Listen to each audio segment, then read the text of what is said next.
Bueno, arrancamos entonces con el segundo encuentro de las clínicas del 2023, así que le doy la palabra a Matías para que continúe con este encuentro que se llama 40 años de democracia. Bueno, gracias Martín. Hola Delfina, hola Zoe. Yo creo que ellas dos estuvieron en el primer encuentro, si no me falla la memoria. Y bueno, como les decía Martín, dado que somos poquitos, la idea es hacer entonces algo más breve de lo que tenía pensado, pero sí, digamos, dejar registro y conversar en un próximo encuentro que seguramente Martín les va a decir cuándo va a ser, en base ya a lo que hoy avancemos. Entonces, lo que de algún modo me gustaría hacer son dos cosas. Por un lado, recuperar muy mínimamente lo que hablamos en el encuentro anterior, eh, y en segundo lugar, en la primera, digamos, de ocasión, trabajé mucho con textos. Hoy, en verdad, quería como trabajar más con imágenes y con algunos archivos audiovisuales. Entonces, digamos, dadas las características que está asumiendo este encuentro hoy, mi idea es mostrarles un conjunto de imágenes con dos o tres ideas que a mí me parecen interesantes o relevantes para pensar este periodo, ahora sí, de los últimos 40 años. ¿Por qué? Porque, bueno, ya empiezo haciendo la síntesis. En realidad, digamos, todo el encuentro pasado giró alrededor de la idea de que, por un lado, digamos que 1983 tenía una ubicación, digamos, paradójica. Por un lado, efectivamente, expresaba, digamos, el inicio de algo que tal como se terminó desplegando, no se había conocido en la historia previa argentina, pero al mismo tiempo tratamos de relativizar la idea de que 1983 era el comienzo del problema de la democracia en la historia argentina. Básicamente, lo que hicimos, digamos, en el encuentro anterior era tratar de pensar cómo había aparecido ese problema y reconocimos que ya en el siglo XIX hay una discusión fuerte sobre la democracia, pero entendida no tanto como forma de gobierno, sino más bien una suerte de disputa alrededor del significado del sujeto de la democracia, que es el pueblo. Básicamente, digamos, lo que tratamos de hacer en el punto anterior es cómo se presentó el problema de la democracia argentina a partir de la disputa en torno al significado de su sujeto, del pueblo. ¿Qué significaba el pueblo argentino, ese pueblo que es mentado en el himno nacional cuando se dice al gran pueblo argentino salud? Y de algún modo aparecían como dos grandes matrices para pensar ese problema, ¿no? De ahí que comenzamos con el Facundo, donde hay de Sarmiento, donde de algún modo aparece nítidamente que, digamos, la Revolución de Mayo había conectado dos pueblos muy distintos, que hasta allí no, se desconocía.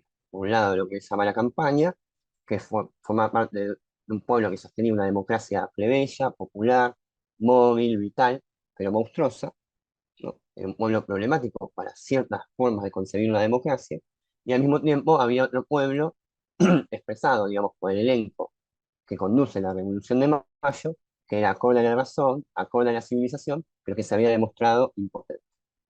Entonces, por un lado teníamos una democracia plebeya, pero monstruosa, pero, y por el otro lado teníamos una democracia acorde con la razón, virtuosa, pero impotente. Y el gran drama de la Revolución para Sarmiento se le presentaba en esos términos. De algún modo recorrimos cómo en Martín Fierro y en la Operación Masacre hay desplazamientos sobre esta historia que de algún modo comienza a plantear Sarmiento. Entonces, y también de algún modo sostuvimos que buena parte de la historia argentina podría pensarse como aquellos momentos donde se intenta hacer una síntesis alrededor de estas dos democracias en pugna, y hay otros momentos donde parece no haber lugar para dos. Parece no haber lugar para esos dos pueblos, parece no haber lugar para esas dos formas de la democracia. Obviamente que así reconstruido parece absolutamente abstracto, pero con los textos yo creo que había cobrado, digamos, mayor carnadura.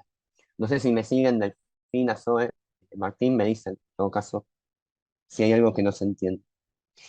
Ese era una de las grandes premisas, ¿no? Pensar, digamos, la discusión en torno al pueblo antes, digamos, de 1983.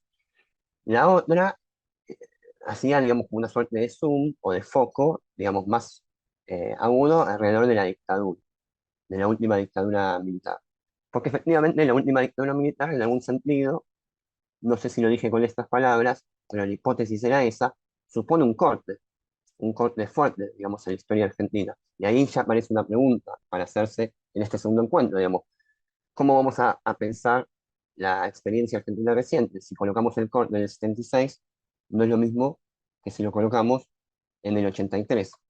El corte del 76 lo habíamos pensado no solo respecto a una modalidad represiva, que efectivamente hay un corte ahí, digamos, el tipo, digamos, de modalidad represiva es distinta a las que se usa, aunque reconstruimos una historia desde el 55, ese fue el sentido por el cual trajimos a Wolf.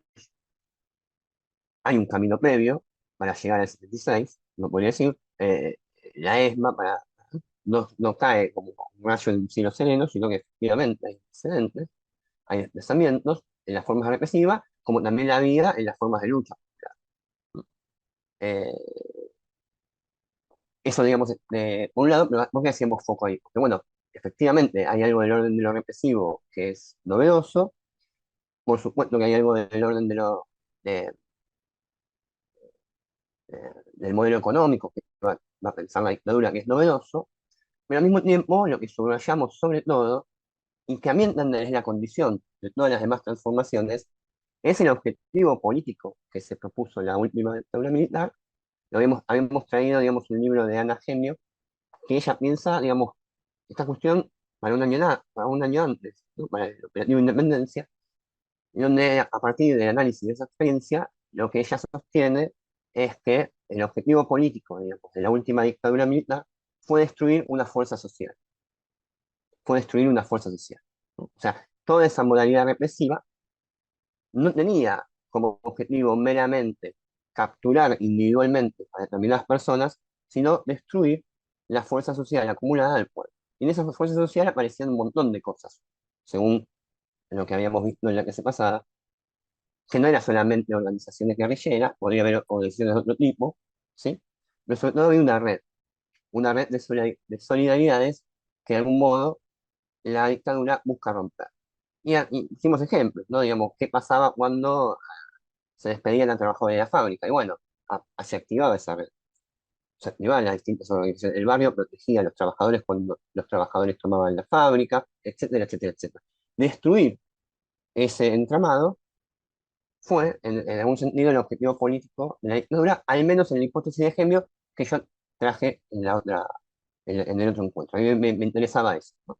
Ella incluso ahí habla del concepto de desarme, un concepto de raigambre clausewitziana, en fin, y que tiene que ver con determinados análisis sociológicos que se hizo de la dictadura. A mí me parecía interesante esa hipótesis, porque entonces sí daba oportunidad a plantearse para 1983 una pregunta, ¿no? Digamos, ¿cómo se construye un pueblo para la democracia después de un genocidio? Es decir, después de un intento tan a fondo de destruir parte o la totalidad de la identidad de un pueblo. Ese es un problemón para la democracia, ¿no? Digamos, en estos 40, me parece que es una pregunta interesante para hacer a estos 40 años. ¿Qué formas de reagrupamiento podemos ver en estos 40 años de modo tal de pensar allí algún tipo de reconstitución de la fuerza social que el genocidio eh, quiso aniquilar? Ahí hay una pregunta interesante, ¿no? Digamos, para hacer. También hay una pregunta interesante en relación con la forma de la democracia, porque vimos que efectivamente la cuestión de la forma estaba subordinada antes del 83 a la cuestión de la definición de cuál es un pueblo, ¿no? Hay algo en el 83 que, una de las cosas por las cuales el 83 es novedoso, es de algún modo esta idea de que, bueno, para discutir en qué términos vamos a pensar o definir un pueblo, hay que aceptar la regla del voto, ¿no? Hay que aceptar la regla del voto. Esa, esa es una singularidad, porque en los términos en que se da a partir del 83 en adelante, bueno, por la estabilidad con que se respeta esa regla, digamos, por el tipo de sistema político que se conforma, etcétera, así había habido solamente de modo espasmódico antecedentes previos a 1983. Entonces, tenemos, por un lado, que aparece una herramienta o un horizonte como el voto para dirimir conflictos que antes no estaba, pero al mismo tiempo hay una herencia en relación con la experiencia histórica previa, y esa herencia es ni más ni menos que es como pensar una democracia cómo pensar un pueblo después de un genocidio, ¿no? Yo creo que había otra idea más, que también la vamos a compartir hoy, que es la idea de pensar en, eso lo llegué a adelantar, que pensar, digamos, en más estas dos cosas que dijimos antes, pensar el 83 en línea, para ver si nos ayuda, digamos, en línea con esa frase de Rousseau, que Rousseau, digamos, escribe apenas comienza el concepto social, en donde dice, el hombre nace libre, pero se halla por todas partes encadenado. Y son, a mi entender, sobre todo los 80, pero quizás también lo que viene después, se puede pensar en relación con esta idea. Porque efectivamente los 80 tienen un aire, ¿no?, de renovación, lo que se llamó la primavera democrática, de renovación, nuevos aires, salida de la asfixia, un gesto fuerte de afirmación de la libertad. No se entendería de otro modo el prestigio que está teniendo en los últimos años, esos años 80. Por ejemplo, la película más taquillera de los últimos tiempos de historia general, 1985, se centra en esa experiencia. El revival que tiene un gran artista, no lo digo, un gran artista como Fito Páez, también tiene que ver con ese gesto, ¿no? Digamos, por fin salimos de este lugar de sofocamiento. Pero al mismo tiempo, ¿no? Como en la frase de Rousseau, en el mismo movimiento en que se manifiesta, se pone en juego este gesto de afirmación de la libertad, con frases contundentes, como por ejemplo, nunca más. No en cualquier momento de la historia sale una frase así. Es una frase que si la, obviamente está absolutamente connotada, pero si uno, digamos, podría hacer un segundo, un cierto paréntesis respecto a todas sus connotaciones, uno puede decir es una frase de vanguardia, porque busca poner un límite e inaugurar un tiempo nuevo. Entonces, no en cualquier momento histórico aparecen frases como esa, ¿no? Y no es esta idea eh, de dar un paso hacia otro lugar, de dar un paso hacia otro lugar. Pero en el mismo momento en que se despliega, yo creo que ya estamos entrando en el tema de este segundo encuentro, en el mismo momento en que se despliega ese gesto fuerte de libertad, más temprano que tarde van apareciendo las determinaciones, las frases de Rousseau, las cadenas. Es decir, que esa experiencia de genocidio, bueno, no la puedes sacar como se saca una prenda de vestir, ¿no? Digamos, aunque obviamente desplazada, ¿no? Obviamente desplazada, porque no es lo mismo Semana Santa del 87 que Fama y Ya. Pero efectivamente hay algo ahí, digamos, que no, que no termina de descansar, que no termina de ser dejado atrás. Y en buena medida, uno podría pensar como pregunta, y esta sería una de las preguntas que me gustaría conversar en la conversación que tengamos la próxima vez, es eso, ¿no? Digamos, ¿desde dónde miramos esta experiencia? Desde ese gesto de libertad que efectivamente ha logrado un conjunto de conquistas que tal vez en el contexto de esta crisis que social que vive el país son más difíciles de percibir, pero que bueno, digamos, hay en las imágenes que hoy quería conversar y compartir con ustedes están, ¿no?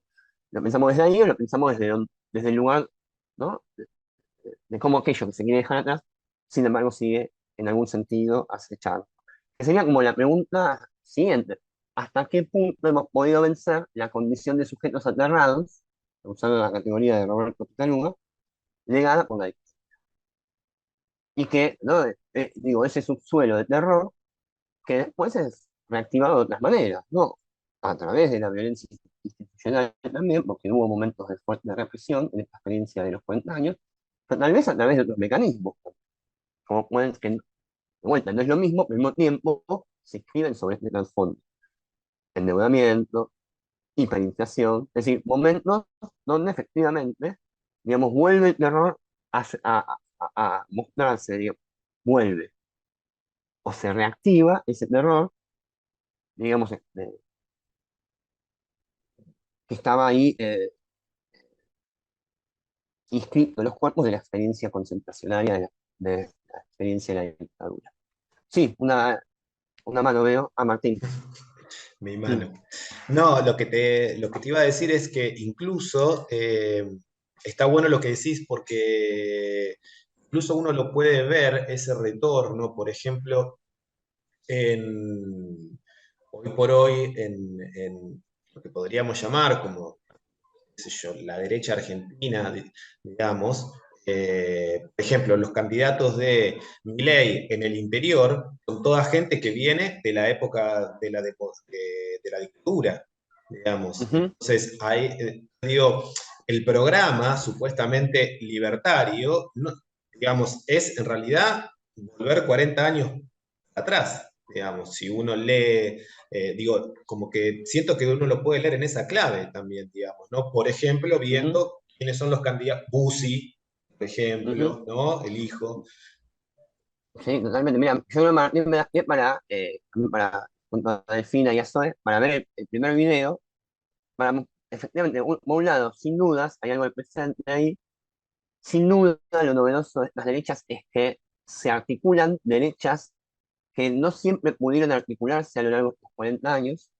Es decir, no estaba Álvaro Alzogaray con Aldo Rico en los 90, ¿sí? Y estas derechas, yo creo que a partir, digamos, del 2015, sobre todo, una de las singularidades de estas derechas es que efectivamente logra, por al menos un momento, y eso se ve mucho en la fórmula de Milei, donde hay expresiones de derecha distintas pero que van unidas, logran unirse. Logran unirse y hay que pensar qué fue lo que las unió, cómo fue, cómo se produjo esa unión. No siempre estuvieron juntas. Ahora, lo que sí diría Martín es que justamente el ejemplo que pones muestra que no es un dato reciente. Al menos novedoso es la articulación. Pero Bussi es gobernador de Tucumán en los 90. Aldo Rico está asociado con ese pasado, eh, donde yo sé no tiene ninguna causa o crimen de lesa humanidad. Eh, ya era en los fines de los 80, principios de los 90, alguien que fue elegido, digamos, por el voto.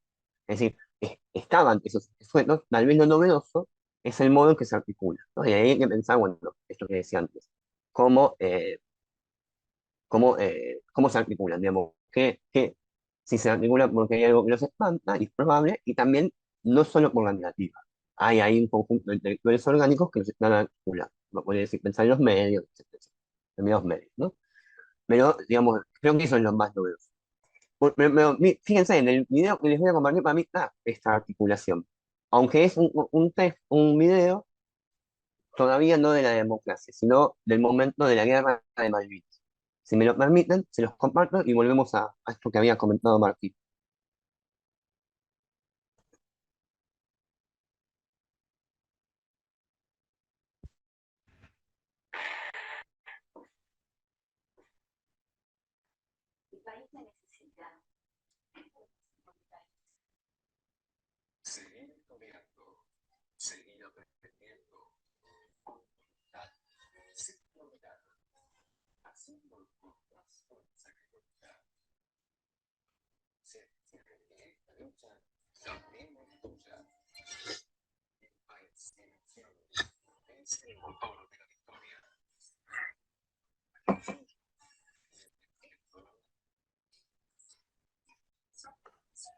Perdón, pero no se escucha muy bien. No sé si soy yo o no tiene ¿No se audio. escucha? No, no se escucha ¿No se prácticamente escucha? nada. Uy, bueno, Se escuchó muy, sí, no, casi que no se escuchó. bueno, uy, pues lo habíamos antes. ¿Ahí me escuchan? ¿Sí? Sí, a vos se te escucha perfecto. Bueno, Zoe, Pero mira, lo habíamos probado antes. Yo, si quieren, les dejo el Power con el link y, y les cuento muy rápidamente de qué va la publicidad. Esto es lo que veían los argentinos y las argentinas en medio de la guerra de Malvinas. En general, eran todas publicidades destinadas a mujeres. Por ejemplo, esta estudiante en la Facultad de Derecho, una ama de casa, una maestra. ¿Sí? Aparece una voz en off, muy super yoica, que le dice a la conciencia, digamos, de esta mujer. Se ve que todavía la dictadura percibe que hay un límite de resistencia ahí, al cual todavía hay que hablarle. Si ya estuviera logrado, fuera eficaz el cierre ideológico, no haría falta esta voz, ¿no? Dice, bueno, le pone la pregunta y le pone la respuesta, las dos cosas. ¿No? Es decir, ahí la intervención se ve claramente cómo funciona la ideología. No es tanto decir algo, sino qué es lo que hay que pensar o qué es, qué es aquello que debo pensar, ¿no? Esa, bueno, me parece como que es ¿Qué es aquello en torno a lo cual puede resultar relevante haciendo una pregunta? La ideología funciona más bien por ese lado antes de poder decirte A o B. Y lo que efectivamente le sugiere que piense es que puedo ser por mi país en un momento de guerra, en un momento de la guerra. El sonido es un sonido de la guerra, ¿no? La voz parece efectivamente eh, propia, digamos, de las fuerzas, pero el mensaje es desquiciante, porque lo que termina diciendo a esa joven estudiante es que se quede en el molde, básicamente, ¿no? Se quede haciendo lo suyo, cada uno en lo suyo, defendiendo lo nuestro. Uno podría decir, una vez que la dictadura ha desarticulado esa fuerza social, las formas en que ellos lo llamaban ganar la paz, pero lo hacen a través de una guerra. Tienen que proponer algún tipo de revinculación. La propaganda, en plena guerra de Malvinas, lo que está diciendo es, la mejor manera de componer un nosotros es que cada uno esté en lo suyo. Y eso lo dice con una voz castrense. Entonces, ahí sí retomo lo que dijo Martín antes. Por un lado, hay una voz castrense que representa un nacionalismo que recupera un discurso de la guerra ligado al ejército que se hunde en el siglo XIX, ¿sí? El discurso de guerra contra la barbarie primero, contra el balón, lo que vimos primero, pero la idea es básicamente la idea neoliberal. Es lo que está diciendo Thatcher en ese momento. Thatcher en ese momento lo que decía era, no hay sociedad. Lo que hay, en todo caso, son individuos. Y acá también está la idea, ¿no? Digamos, ¿cómo se piensa el todo? A partir de lo que hace por su cuenta la suma de las partes. Eso es algo desquiciante porque la Argentina está en guerra. Uno puede decir, desde Clausewitz en adelante, aparece la idea de que en la modernidad las guerras no se ganan con el gabinete, sino movilizando todas las fuerzas sociales, ¿no? Comprometiendo todo el pueblo en la lucha. Ese es el ABC1 de lo que estudia un militar en su formación, digamos, eh, en su formación, ¿no? Si lee a Clausewitz, tiene que leer eso. Que Napoleón gana, conquista Europa movilizando a todas las sociedades francesas, entre comillas, ¿sí? Bueno, acá lo que se dice es, no, bueno, efectivamente era un tipo de dictadura que no estaba del todo de la movilización social, aunque en esos días la va a convocar. Pero básicamente lo que dice es que se queden en su casa, que sigan haciendo la suya, mientras los soldados, digamos, están eh, combatiendo, ¿no? Entonces me parece que es muy interesante cómo, este video para pensar el punto de partida de esa democracia, ¿no? Que es un genocidio, pero que no, o sea, que no tiene un costado solamente represivo, sino que tiene, digamos, también esta dimensión que, que apunta, digamos, a construir un nosotros en base a esta idea. ¿Qué significa ser argentino a partir de ahora?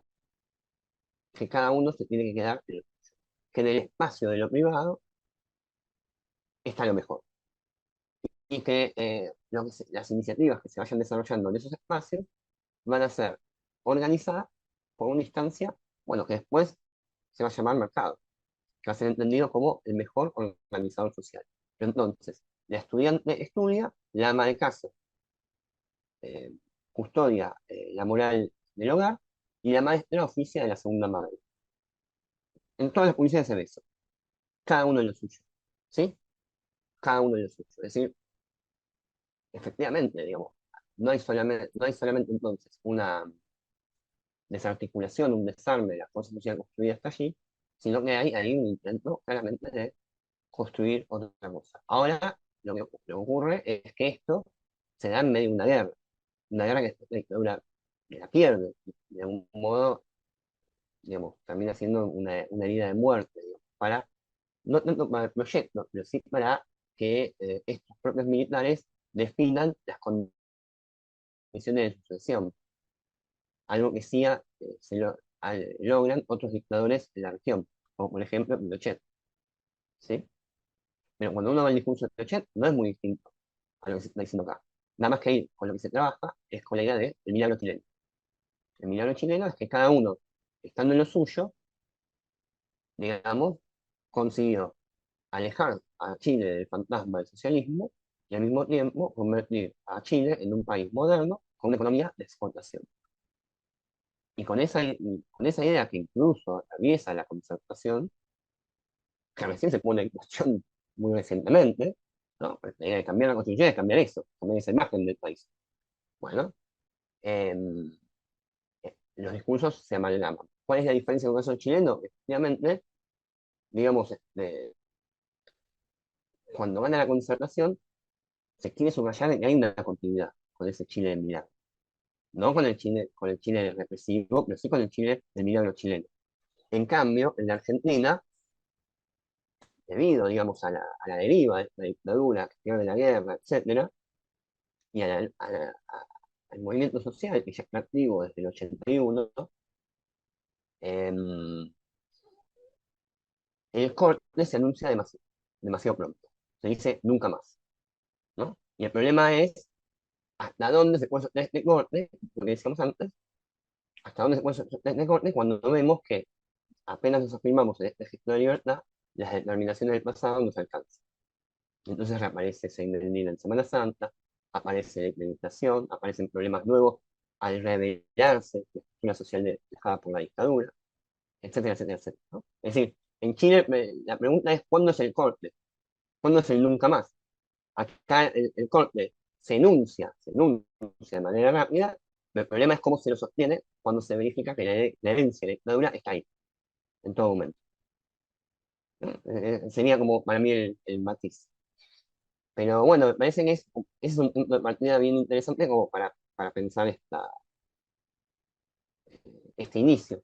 ¿Y qué más quería mostrar? Bueno, a ver si puedo salir del...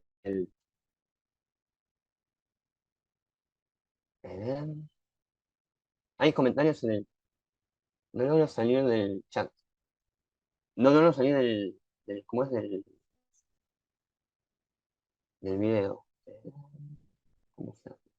Bueno, ahí está, ya sé. Listo.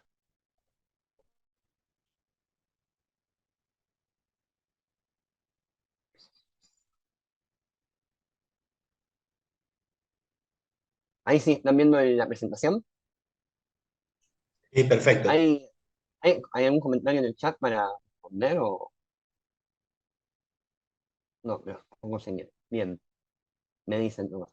¿Cuál es el otro que me pareció bien también traer para este encuentro, digamos, en relación a las formas de representación, digamos, de ese pasado, etcétera? Bueno, esto es algo muy famoso, un evento muy famoso, eh, el siluetazo, que será, digamos, en septiembre de 1983, donde aparece esta idea tomada de formas de representación del holocausto por Aguirre Berry, digamos, siempre me olvido los nombres, Julio Flores y Guillermo Kexel. Ellos lo que eran artistas que lo que querían de algún modo era representar el fenómeno de la desaparición, que es uno de los grandes temas de las intervenciones callejeras, artísticas y plásticas de estos 40 años. Cómo se representa algo tan novedoso como un desaparecido, ¿no? Em, y es una pregunta para los artistas, pero también para los movimientos y las organizaciones de derechos humanos, donde se van a explorar desde la fotocarnet, que ya está en este momento digamos, del cimentazo, a estas otras formas. Lo que inicialmente, digamos, estos artistas querían hacer era hacer una silueta hasta llegar a 30.000 y ponerlas dentro de un concurso que organizaba la ESO, justamente, digamos, ponerlas en una suerte, digamos, de galpón para que quien visitara ese lugar viera una dimensión, digamos, de lo que había sido la dictadura. Esa idea materialmente resulta imposible, no había un lugar para colocar 30.000 siluetas. Entonces lo que se les ocurre a estos artistas es llevarle la idea a madres y abuelas de Plaza de Mayo. Y efectivamente las madres y abuelas toman esta idea y la primera intervención que se realiza es antes incluso de las elecciones, en septiembre del 83.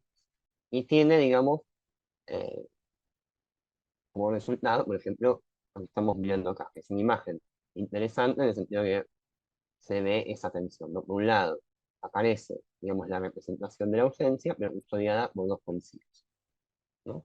Ahí aparece, por un lado, la afirmación de la libertad, por otro lado, el problema de las cadenas por tiempo latente. Es muy interesante porque mientras el discurso de la dictadura, según vimos en el video anterior, era cada uno en lo suyo, defendiendo lo nuestro, lo que habilitaba el siluetazo, porque digamos, cómo se conformaba la silueta. la gente ponía el cuerpo y sobre su contorno se dibujaban las siluetas, lo cual le daba a la intervención, que es una intervención callejera, algo del orden de un ritual y generaba, digamos,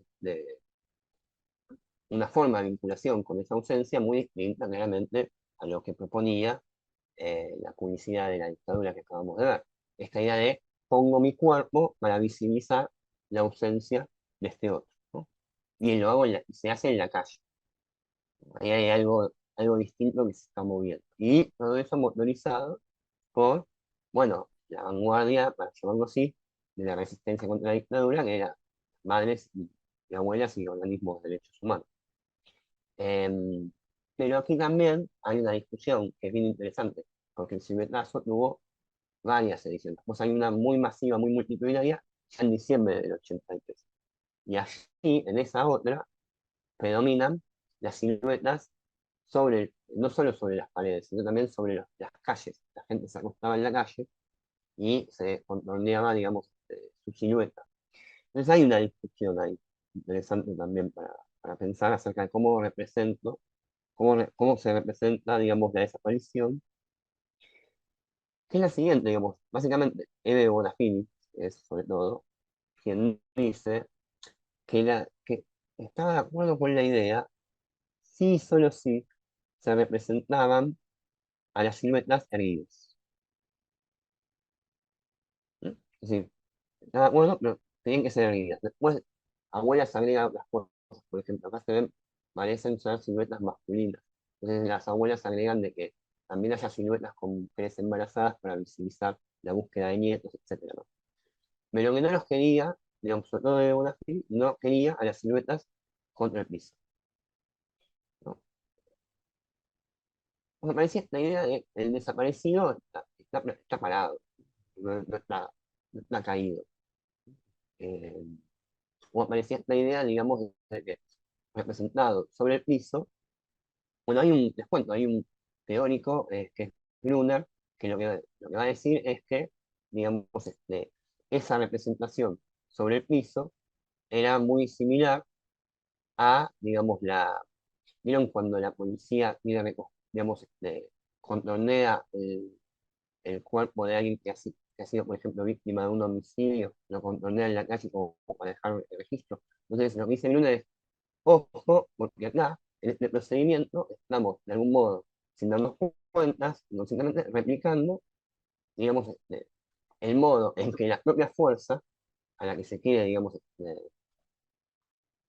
poner en entredicho, digamos, reconstruye, digamos, o en el conjunto de procedimientos que utiliza para representar una muerte y un homicidio, ¿no?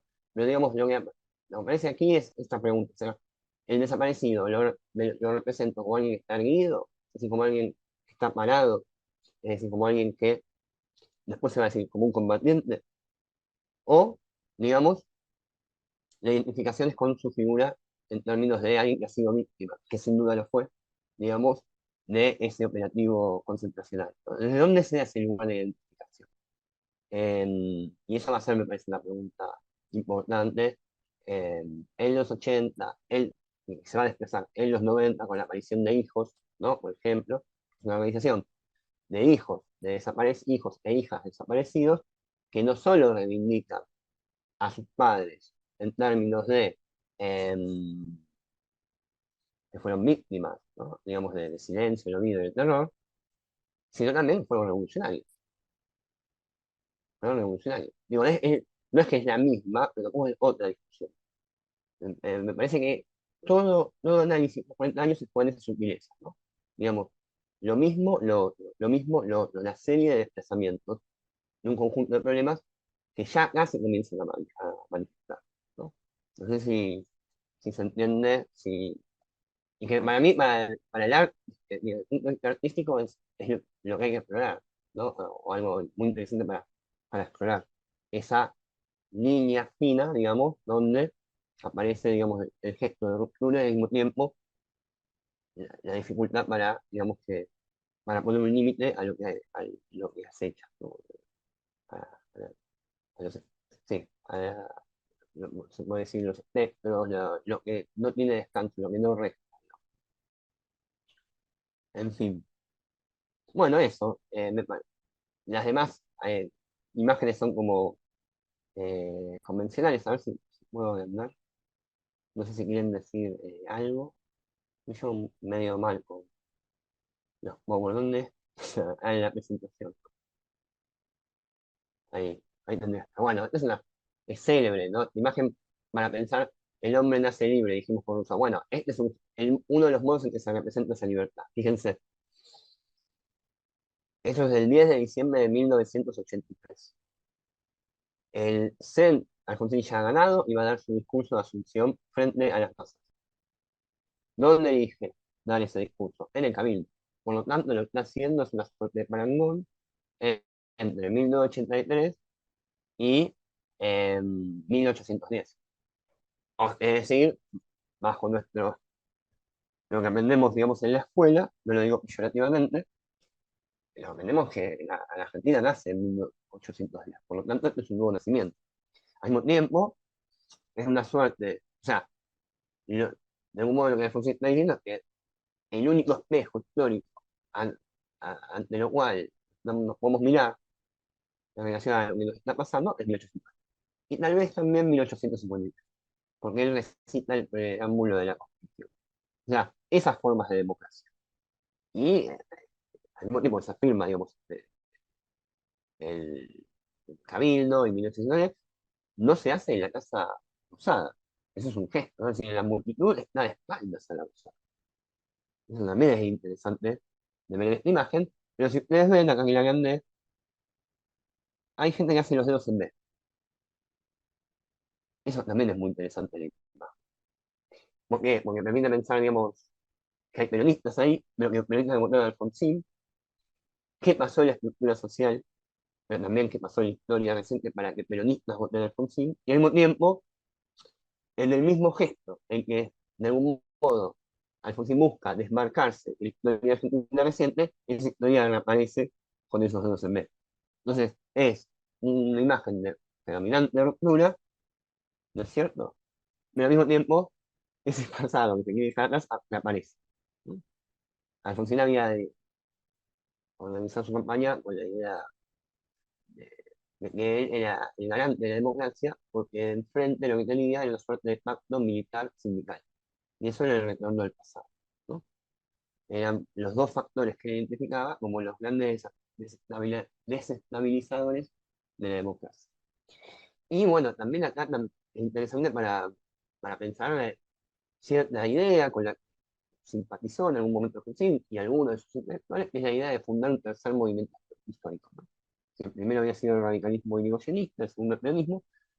Esta democracia, digamos, no alcanzaba con el voto, no alcanzaba con el preámbulo de la Constitución, que recitaba Alfonsín, sino que era necesario repensar un nuevo movimiento histórico. Este gesto que da la espalda a la Casa Rosada puede ser pensado también en esa línea, en el sentido de que es un nuevo movimiento histórico distinto a lo ya conocido, ¿no? Tal vez el gesto, digamos, de afirmación de la libertad, etcétera, más fuerte es esto. La idea de juicio de las juntas es 2 años después. Uno puede decir ese momento culmine de la primavera democrática, porque aquí Alfonsín efectivamente eh, consejero revolucionario donde se juzgan no se condenan, pero no se juzgan a los máximos responsables de la última dictadura militar. Alfonsín hacia el final del año gana las elecciones de manera contundente, que son legislativas, brinda el discurso de Parque Norte, que es un discurso refundacional respecto al Estado, con nuevos pilares para pensar el Estado. Ya ha pergeñado la idea de trasladar la capital a Viedma, de vuelta. No en un nuevo momento histórico, surge la idea de que de repente se puede cambiar el lugar de una capital. Está activo desde el punto de vista educativo el Congreso Pedagógico, es decir, están todas las líneas de avanzada de este momento, ya lanzada. Y este es tal vez el momento que condensa, ¿no? La idea de, bueno, si nunca más es la frase de diferenciación con el pasado, la de institución La institucionalización de ese corte requiere una escena. Y esa escena se tiene que ver, se tiene que palpar, que hay una institucionalidad nueva. Y en esa institucionalidad nueva manda el derecho, ¿no? Manda el derecho. Esa sería como la idea, ¿no? Que es la idea que recoge en 1985. Lo que no recoge esa película, y pasa que, bueno, tendríamos que estar horas y días hablando de esto, bueno, es cómo se llega a este juicio. Y en gran medida se llega por la lucha, obviamente, de los organismos de derechos humanos, pero también porque los militares descartan cada una de las posibilidades que tienen, ya desde la dictadura, el fin de la dictadura, de autodepurarse, de autojuzgarse. ¿Sí? Y el juicio se llega a Alfonsín, digamos, que efectivamente tenía un discurso en la campaña, eh, digamos, que apuntaba a la idea de que no podía quedar impune, ¿no? Decía, él decía, tiene que haber castigo penal, tiene que haber castigo, primera premisa. Segunda premisa, los que tienen digamos, la población que tiene esa cantidad son los máximos responsables. La idea de obediencia a vida está en su campaña. Y es alguien que la justicia, la legitima, por ejemplo, el grupo de juristas que lo rodean, muy, digamos, sólido, que es Carlos Nino, por ejemplo, ¿no? Eso estaba, en algún modo, esa idea. O sea que la dinámica que se da, el ejemplo de afirmación de los hacemos libres, es que, bueno, si se pudo con las máximas personales, se puede más. Y el tercer premisa que se tiene en su discurso aquí es que son los responsables, pero también, y por ahí se van a colar, aquellos, se van a colar muchos cuadros, sobre todo los intermedios, que cometieron, me estoy refiriendo a la oficialidad militar, que cometieron crímenes aberrantes, esa categoría, crímenes aberrantes. ¿Qué es un crimen aberrante? Y bueno, secuestrar a un bebé. O, digamos, de hacer inteligencia para secuestrar a unas monjas. Así. Está pensado para... Sí, pero así dice, no es que hay que juzgar, se juzgan a los responsables, más a los Newland, ¿no? Pero también a los crímenes aberrantes. Ahora, hay una movilización popular que lleva las cosas a un lugar todavía de más avanzado. Pero los militares, pero para que esto ocurra, a Alfonsín les da la posibilidad. Primero los militares lo que hacen es, antes digamos, de dejar de tener el control del Estado, la autoamnistía. El primer gesto que hace Alfonsín es anular esa autoamnistía. Básicamente los militares con Miñones lo que dicen es no puede haber castigo penal para ninguna de las acciones que nos adjudican. ¿Sí? Lo primero que hace Alfonsín es anularlo. Pero el paso siguiente, ¿qué hace?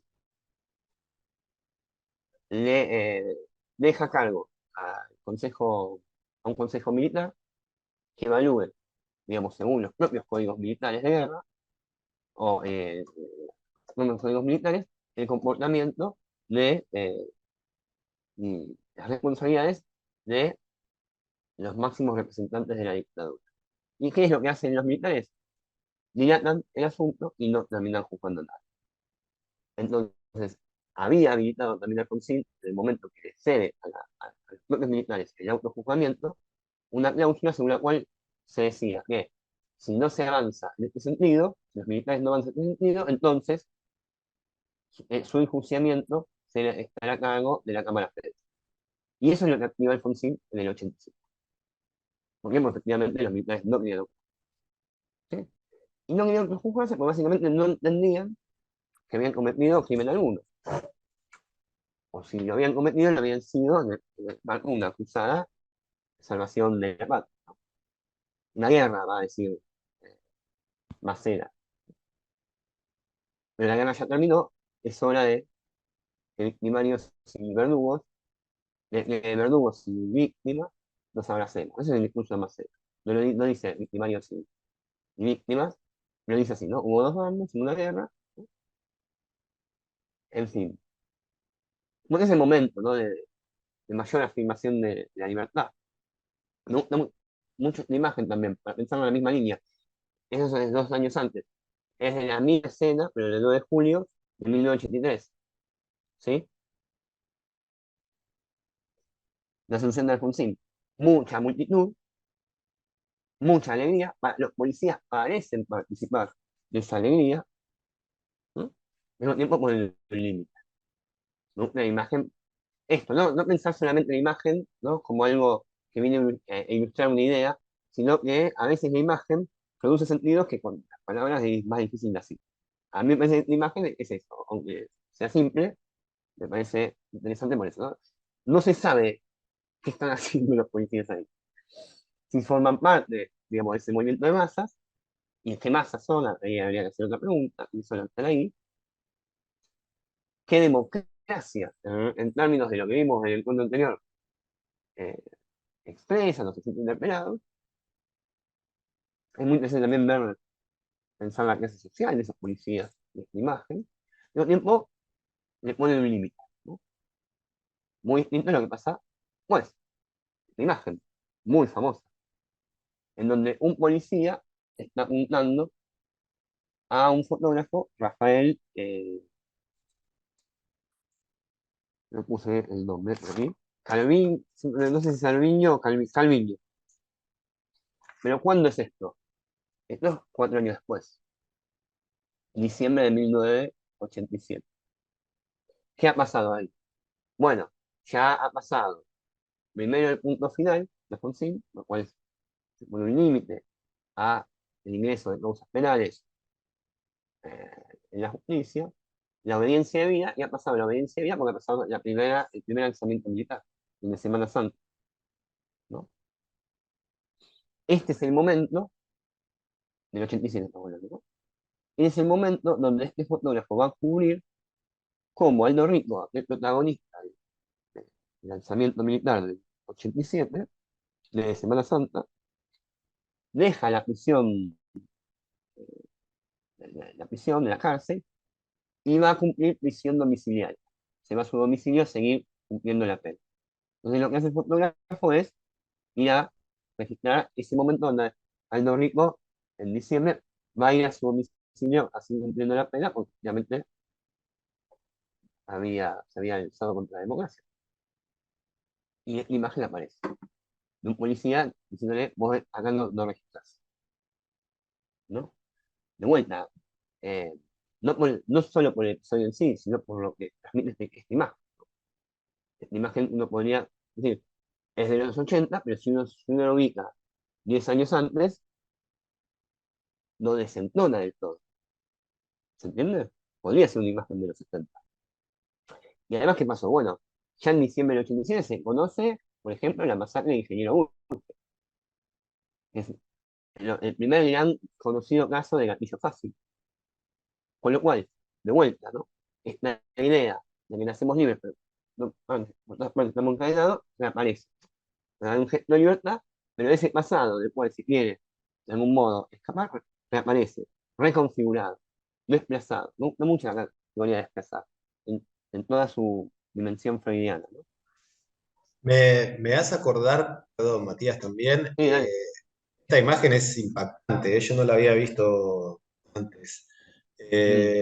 Mm, Me hace acordar al atentado contra Cristina también el año pasado, ¿no? O sea, digo, bueno, claro, salvando la distancia, por supuesto, el contexto y demás, pero la foto de la mano con el arma, sí. que recorrió también, digamos, todos los medios, bueno, Ujú. digo, por todos lados.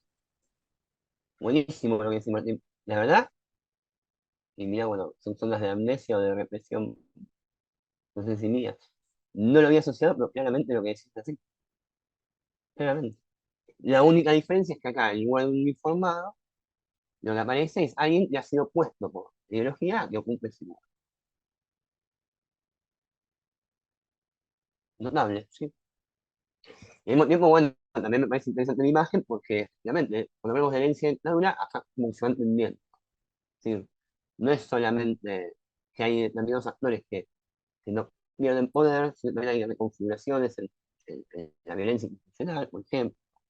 Es decir, las fuerzas represivas, ¿en qué sentido fueron democratizadas? ¿No? Ahí hay una pregunta para hacerse. No es solamente el modelo económico, sino también, digamos, esto, ¿no? Digamos, la violencia institucional. ¿Qué hacer después de la imagen? Digamos, ¿cómo estas masas de acá, cuando ves la imagen, como hacia dónde van? ¿No? Que es como, tomando tus palabras, después del atentado a Cristina, cómo pensar la movilización pública también, ¿no? Claramente.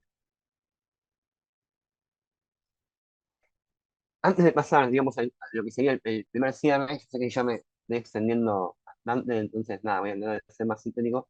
Como que me parece muy interesante los 80 para pensar esta tensión que les venía comentando, ¿no? Yo pensaba en dos cosas, ya no imágenes, sino, digamos, canciones y poemas. Por un lado, en los 80 es posible componer una canción como la que compone Virus. Fíjense además el nombre, que además es una banda golpeada por la dictadura. Uno de los hermanos Moura es desaparecido, ¿no?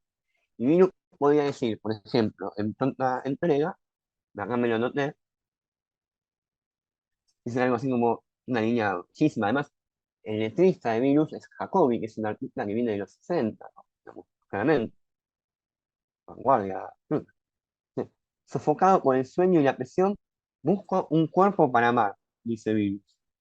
No una mujer, un hombre, un cuerpo. ¿No?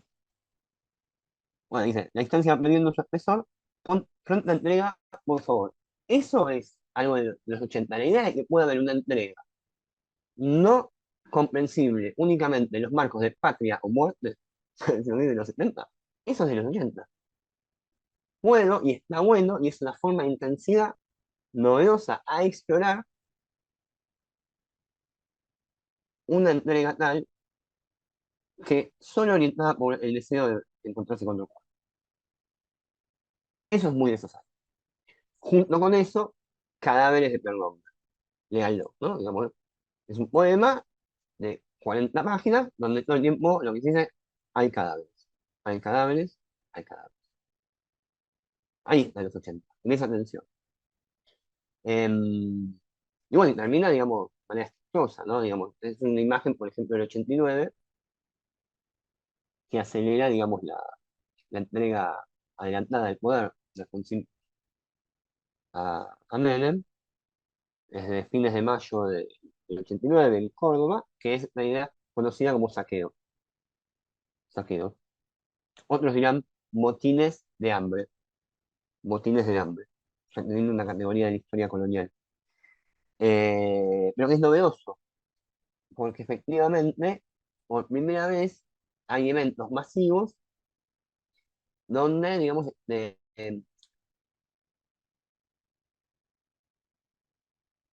¿cómo decirlo? Digamos, se avanza no hacia objetivos políticos, por ejemplo, en el golpe de Irigoyen, se vandaliza la casa de Irigoyen. En Caseros, eh, bueno, en las propiedades de los considerados enemigos. El siglo XIX, estoy diciendo, ¿no? Hay un libro muy interesante, es Historia de los saqueos en la Argentina. Toma la palabra saqueo. Que estuvo en discusiones, qué palabra poner acá, ¿no? Pero bueno, esta idea de ingresos masivos a supermercados, etcétera, digamos, no tenía antecedentes.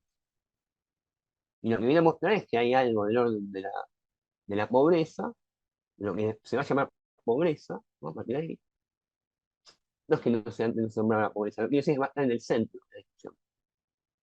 Quiero decir, antes de la dictadura, pero se entiende cuál es ahí hay un problema cuando hacemos el corte del 83 o 66. Yo diría, antes de la dictadura, la discusión no es la pobreza. La discusión es, bueno, cuál es la parte que le corresponde a los trabajadores y cuál es al resto, ¿no? O al capital. Esa es la discusión social. La idea de que en el centro de la agenda, digamos, lo que hay que hacer es combatir la pobreza, eso es una idea también muy reciente, que se va construyendo aquí, ¿no? Cuando realmente ahí uno puede decir, hay un sujeto social al cual pronta entrega no le llega, digamos, ¿no? O sea, la idea de que con la democracia se cura, se come, se educa, no llega nunca. capaz que sí, en algún sentido, evidentemente no termina de interpelar y además no termina de cambiar, sobre todo esa realidad, ¿no? Entonces, este es un punto, digamos, muy, muy interesante. Con todas las distancias que hay también y diferencias respecto a los que se dan, respecto a los similares que se dan en 2001. Eh, es una cosa muy, según cuando uno ve las imágenes, parece una cosa más vergonzosa, ¿no? Se lleva a la familia ahí, los muertos se dan en medio de una hiperinflación, que ya, digamos, eh, se había disparado en febrero del 89, en mayo son las elecciones, Alfonsín pierde, y tras la hiperinflación acelera la entrega del poder a Menem, ¿no? Entonces, lo que había comenzado con esta idea, digamos, de nunca más, de corte con el pasado, bueno, termina, digamos, de una manera, bueno, compleja. Y lo que Alfonsín sí consigue es entregar que esta idea que dijimos antes, de que es a través del voto, como definir, como se termina de dividir qué significa un pueblo, eso no termina, porque le entrega el mandato. Ahora, lo que no termina conseguir es la idea de regeneración, ¿no? La idea que aparecía en el discurso en el Cabildo. Nace una nueva Argentina. Bueno, lo que muestra la imagen es que esa Argentina que se quería dejar atrás cobra nuevas figuras, nuevos rostros, nuevos problemas. Sí, ¿no? Como lo que se viene a llamar pobreza estructural, digamos, ¿no? Claro. Como si hubiera, digo, un neologismo que en la Argentina antes no, como vos decís bien, no existía, pero digamos, ahí a finales de los 80 se ve bien, ni hablar en los 90, ¿no? Ujú. Pero esta idea, bueno, hay un núcleo de pobreza que es irreductible, digamos, ¿no? O sea, Irreductible. Es decir, el integrador histórico para resolver ese problema aparece en signo de pregunta, que es el trabajo, ¿no? Que era el gran integrador, entonces la discusión era, bueno, ¿cuánto te doy de mi cuerpo en la fábrica, ¿no? ¿Cuánto, digamos, el trabajador, digamos, em, orienta sus energías hacia otros objetivos? Esa discusión deja de estar en el centro con la discusión, incluso la discusión respecto, digamos, a la organización fabril, al lugar que tienen los trabajadores en la fábrica, etc. Y, digamos, lo que aparece es esto, ¿no? Esto que vos decís de la pobreza estructural. Y si aparecía, porque tampoco es que uno ve, por ejemplo, la obra de los sordos, aparecen esos elementos de miseria, está la idea de que hay un horizonte, digamos, desde el cual es posible pensar la transformación estructural de ese sistema, que es la revolución. En cambio, la imagen que fija acá la revolución es en 1989, es el mismo año en que, los meses después, va a caer el muro de Berlín, y meses antes, en Venezuela se produce el Caracas, un fenómeno similar en muchos sentidos, por lo menos contemporáneo, en muchos sentidos, a, a lo que está ocurriendo acá, ¿no? Esto lo voy a pasar de largo, pues, impacto de libros, y nada, digamos, dos o tres ideas, ¿no? Es una imagen de la repatriación de los restos de Rosas, una de las primeras acciones que toma Menem. Es importante, ¿por qué? Porque, bueno, eh, hay una política de la memoria, ¿no? O sea, Rosas, de un modo eminente. Rosas, digamos, aquel que era considerado el demonio, digamos, en la tradición liberal argentina, bueno, sus restos son repatriados para que descanse, digamos, junto con Sarmiento, junto con sus enemigos históricos. Porque me parece esta idea de que, eh, de que la Argentina que hay que construir ese futuro se sostiene sobre la base de una suerte de purificación y de reconciliación nacional. Entonces, si Rosas puede efectivamente descansar sus restos con Sarmiento, Menem se puede abrazar con Rojas, que es algo que va a hacer en ese mismo momento. Rojas será, digamos, el segundo de la Revolución Libertadora, de la Marina, que era el más acérrimo antiperonista. Y entonces también, es decir, aparece la idea de que, y en el discurso de reparación de los restos de Rosas, lo va a decir así Menem, de que a veces la mejor forma de recordar es olvidar, que es un verso de la Vuelta de Martín Fierro, ¿sí? Y va a ser el preámbulo de los indultos. Digamos, en el discurso de repatriación de los restos de Rosas, de algún modo anticipa, entre líneas, cuál va a ser su política respecto a los militares que, más allá del punto final de la evidencia de vida, estaban prisioneros, como también, estaban en prisión, como también algunos dirigentes de la derecha, de alguna de las derechas. ¿Sí? Entonces, este gesto me parece interesante de tenerlo en cuenta, porque no es que no tuvo una política de memoria, Menem, tuvo esta, que es la que le permite después hacer otros gestos, ¿no?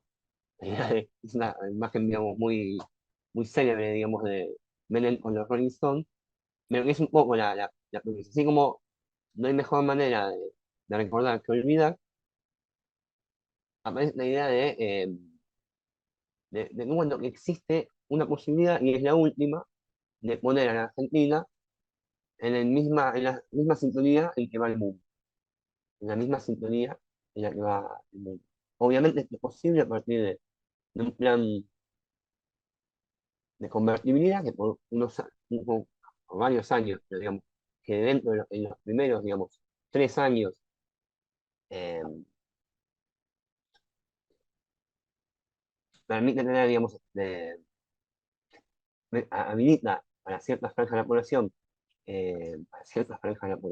pero que llega de distinto modo, eh, niveles de consumo, digamos, que claramente del 89, digamos, no se tenía, además de estabilizar el valor de la moneda. Quiero decir, la imagen de los Rolling Stones, en lugar de eso yo voy a poner, digamos, cómo las bandas locales que salían de los barrios van a grabar a Memphis, o renuevan sus guitarras en base al 1 a 1. Es decir, para cierto sector de la población se abre, digamos, la dinámica de consumo y eso genera, digamos, determinado consenso. Básicamente la imagen me parece interesante para pensar esta idea del menemismo, para pensar dos cosas. Primero, que si uno de los pilares es la idea del olvido, en términos de reconciliación, la otra es que es necesario una última apuesta hacia la modernización. La idea de la modernización, de poner a la Argentina al día en las ideas, en el consumo, etcétera, etcétera, etcétera. Y al mismo tiempo, la imagen misma que está diciendo el gobierno, porque la imagen de Menem, y por esa razón, para mí, digamos, le otorga cierta complejidad al periodo, es la de un plebeyo, que se ha cortado ya las pastillas, pero no deja de ser un plebeyo vestido de dandy, junto a esos otros dandys, son los Rolling Stones, ¿sí? Con lo cual lo que quiero decir es que hay una complejidad en el menemismo, no termina de cerrar, para mí, es decir, menemismo igual al neoliberalismo, porque lo es, pero al mismo tiempo lo es desde una tradición política que era históricamente representante de la democracia plebeya, de la cual hablamos la otra vez. Con lo cual, le da una complejidad al asunto, me parece importante. No es lo mismo el neoliberalismo con De la Rúa que con Menem, porque hay una historia ahí atrás. ¿Sí? En fin. Bueno, esta es también se los dejo, la imagen de la propaganda telefónica, ¿no? Que ya es de fines de los 90, pero que es interesante porque, bueno, el protagonista fue objeto de un experimento, se olvida todo, en los 80 se olvida todo, y medio que lo largan en los 90. Entonces, cuando va por el taxi, no reconoce absolutamente nada. Va muy en juego con Goodbye Lenin, ¿no? La idea de la amnesia, la necesidad de una amnesia y hacer un pasaje por la amnesia para habilitar un nuevo tiempo. En su Walkman va escuchando una canción de Virus, o sea, se retiene ese efecto de libertad de los 80, es lo único que queda de los 80, todo lo demás cambia. Los grandes edificios de telefónica, eh, las grandes luces, es decir, lo que el neoliberalismo cambia del paisaje urbano, ¿sí? Entonces no entiende nada, va en el viaje en un taxi, el taxi él pregunta por cosas que ya no existen más, que parecen no algo reciente, sino algo del pasado, cita el par, etcétera, etcétera, etcétera, ¿sí? Hasta que llega a la casa y los padres lo ven y se desmayan, digamos. no lo veían hace 10 años. De algún modo, toda la publicidad trabaja sobre esa idea, ¿no? De qué modo radical el capitalismo, en su versión última, ha transformado a la nación. Telefónica no es meramente una empresa que presta un servicio telefónico, valga la redundancia, sino es representante de esa transformación. Y esta es una publicidad que se da en el momento en que, entre comillas, se desregulariza el mercado telefónico. Muy moderno, pero en realidad son mercados monopólicos, se dividen los mercados entre las empresas, ¿no? Hay un momento en que, por las propias reglas de la privatización, se abría a la competencia, entonces ahí Telefónica tiene que vender su producto para no perder clientela y para ganar otro. Entonces, como lo vende diciendo, somos la representación de esta enorme transformación que puesta el día de la Argentina que ha permitido el capitalismo financiero. Me parece muy interesante, digamos, esa imagen para pensar qué prometieron los 90, ¿no? ¿Qué prometían los 90? ¿Y Oh, cuándo? bueno, Sí. una pregunta, Matías, perdón. Es muy Mm, interesante, yo me acuerdo de esta propaganda. mm, Digo, esta idea bueno, en este caso, digamos, Telefónica y demás, pero digamos, el capital en general, ¿no? Como reconfigurando mm, todo el territorio argentino. No es mm, como, no podríamos tomar eso quizás, digo, una idea, ¿no? A ver qué te parece, pero tomar eso como un vector, digamos, que, digo, por lo menos de 1880 para acá, yo pienso en esa idea, digamos, ¿no? A ver, el rockismo en algún punto tenía esa misma idea, como, ¿no? Venga el capital inglés ¿no? Y todo eso que vos llamabas y me parecía ujú, una buena manera de denominarlo, ¿no? La campaña, ¿no? Bueno, que venga el ujú. capital, digamos, transforme todo el territorio argentino. Eh, Sí, no sé, digo, ¿no? sí, sí. No, interesante. Yo lo que diría es que la diferencia es que no es el mismo capitalismo, aunque la plusvalía existe en uno y en otro caso, no funciona de la misma manera, porque es un capitalismo que se reproduce sin, digamos, o sea, requiere como siempre plusvalía, pero para lograrla expulsa del mercado de trabajo a contingentes que antes no. ¿No? El mismo, digamos, por ejemplo, una de las cosas por las cuales se logra traer migración, más allá de que uno de cada dos inmigrantes volvía, era que en términos relativos los salarios eran altos. ¿Sí? Este no es un capitalismo, no es relativo, en términos de no, que el costo del progreso obviamente lo sostienen los trabajadores, pero en términos de lo que ganaban los inmigrantes de los países, los salarios que se pagan en ese contexto eran altos. Este no, digamos, ¿no?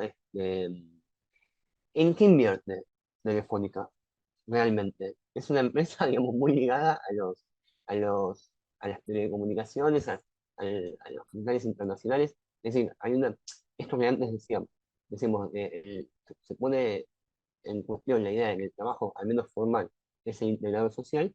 En estos años, como vamos a ver después, digamos, aparece, digamos, en crisis.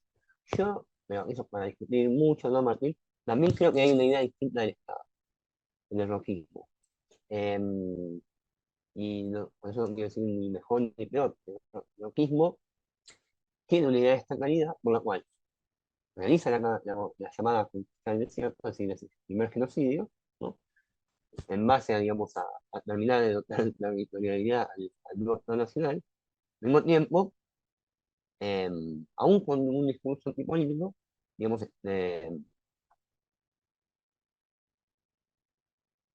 juega fuerte, en el sentido de que aparece la ley de educación 1420 en ese contexto, se nacionaliza la moneda. ¿Cómo decir? ¿Cómo decirlo de modo?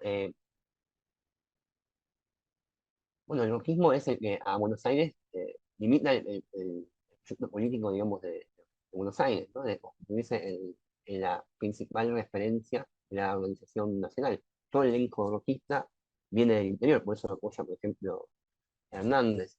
Se apropia crea un ejército nacional, o sea, elimina las guardias nacionales, crea los ejércitos así vigentes, crea el ejército de las provincias, federaliza, bueno, eso dice Silán, federaliza la aduana, es decir, le quita a la iglesia el registro de los fallecidos y los casamientos. ¿Sí? Lo que avanza que le hace decir, por ejemplo, el Verdi, un liberal consecuente, la omnipotencia del Estado es la negación de la libertad individual. Para un liberal como el Verdi, por ejemplo, crear un banco nación, también se da en ese momento, era un escándalo. El Estado no tiene que intervenir. ¿Se entiende? O sea, es un matiz lo que estoy diciendo. Claramente, toda esa totalidad está puesta en línea a inscribir a la economía argentina dentro de esa economía mundial y los términos económicos del mundo. Acá no es que no hay Estado, porque podemos decir que el neoliberalismo es igual a no Estado, pero está orientado, digamos, a otra cosa, ¿no? A su fase represiva, a asegurar grandes negocios en las corporaciones como Telefónica, por ejemplo, como dijimos antes, repartiendo todo el mercado nacional en dos empresas, ¿sí? Y jugando fuerte en determinadas variables, por ejemplo, el 1-1. El 1-1 es una intervención fortísima del Estado. Cuando dicen que en los 90 es fortísima, hay que sostener una paridad de esa. ¿Cuál era el costo con el que se subida? O sea, para que el peso valga. Y es un tema que hoy está, ¿no? De la dolarización, etcétera. Para sostener el 1-1, lo que era necesario era que el Estado no emite más moneda, por lo tanto, pierde la capacidad de política crediticia, por ejemplo, pierde la capacidad de intervenir por la vía del, entre comillas, gasto o inversión, mejor dicho, en momentos de contracción, y a su vez se pone una meta absolutamente, díganme eso, el final de Martín, si estoy diciendo demasiado claro, absolutamente, digamos, exigente para sostener esa paridad, que es que por cada peso que se emite y circula, tiene que haber un dólar al respaldo. Para que tengan una idea, en las economías más o menos consolidadas, es el respaldo que por cada 4 pesos de la economía, con que haya un dólar o el equivalente, o en oro, lo que sea, alcanza. En las que tienen un poquito más de riesgo, cada 2 dólares, cada 2 pesos de la moneda local, un dólar. El plan de convertibilidad de Caballo, para justamente anclar la inflación y dar certidumbre, supuestamente, digamos, a los grandes jugadores de la economía, lo que decía es, no va a circular un solo peso si no hay un dólar en el Banco Central. Entonces, eso significa, como dije antes, no emitir un solo peso más. ¿Y cómo ingresaban los dólares? Ingresan primero, en la medida, a través de la venta de las empresas de patrimonio público, ¿no? Todas. Que son la modalidad singular del neoliberalismo en la Argentina. Chile no privatiza el cobre. Brasil no privatiza Petrobras. Petrobras. ¿Sí? Al final todo. Lo único que quedó sin privatizar, pero no pudieron al final, digamos, en todos los procesos hay lucha, ¿no? Claramente, hay diferencia, es con el astillero de Santiago. Todo lo demás, todo, ¿eh? No hubo ningún elemento que no se haya privatizado. Entonces, primero, de las empresas que se venden, y después, cuando ya no, ese dinero, digamos, no alcanza, con el endeudamiento. Por lo tanto, el segundo gran ciclo de endeudamiento fue la dictadura, es con el menemismo. Y que va a aparecer ese endeudamiento cuando todo este boom de consumo ingrese en una fase recesiva desde el año, seguro, el año 98, pero con, digamos, antecedentes en el 97 e incluso en el 96. Y esto se ve. Hay un libro de Rinesi, que en todo caso, antes de terminar, si los comparto, o si lo doy a Martín para que después lo pueda compartir, eh, él caracteriza, digamos, esta democracia como una democracia rutinaria. Lo único que tiene democrático todo esto, dice Rinesi, es que vas a votar cada 4 años cada 2. Bueno, es interesante esta idea. De vuelta, parece que lo más interesante está, eh, aparece, o no lo más interesante, sino lo más dinámico aparece en el movimiento de, digamos, del nivel fiscal y en el modo en que el mercado quiere organizar ahora la nación.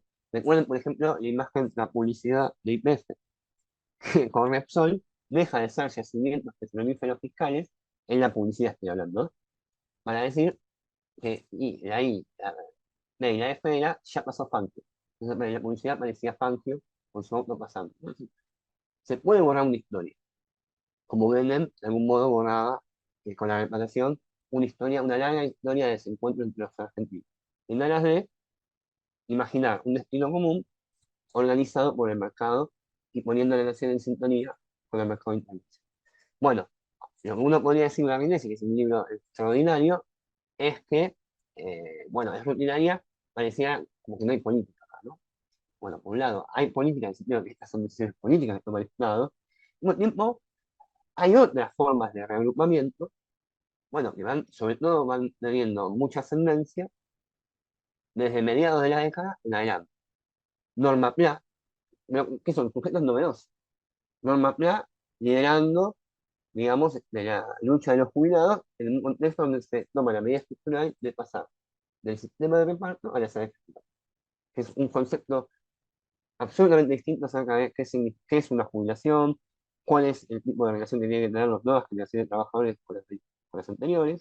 ¿Sí? Ustedes saben que en un sistema de reparto, los nuevos trabajadores son los que sostienen las jubilaciones en criterio de solidaridad de las generaciones precedentes, ¿no? En el sistema de FKP, cada cual se capitaliza solo. Entonces, que gana 10, va a tener una jubilación de 10, gana uno de uno y sobrevive el más fuerte.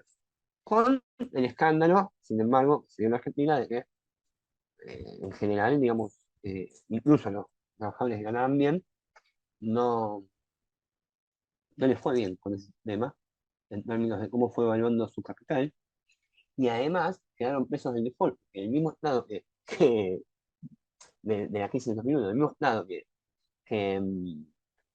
como se dice, que hacía garantizar este pasaje del sistema de reparto al de la capitalización, obligaba a las empresas a comprar bonos del Estado para financiarse, eh, para sostener la convertibilidad. Entonces, cuando entró en quiebra el Estado argentino, también entraron en quiebra, digamos, o se puso en riesgo, digamos, sacar la trabajadora. Otras formas de reagrupamiento y politicidad, bien como reaparece la democracia plebeya. Ya no está el plebeyo con los Rolling Stones, sino el gauchito Gil, que es el santo de estos años. O sea, esta imagen que ahora vemos multiplicada en rutas, en las ciudades, etcétera, claramente aparece en auge en estos años, va de Mercedes hacia todo el país, replicando el movimiento de las montoneras que vivimos en el Facundo.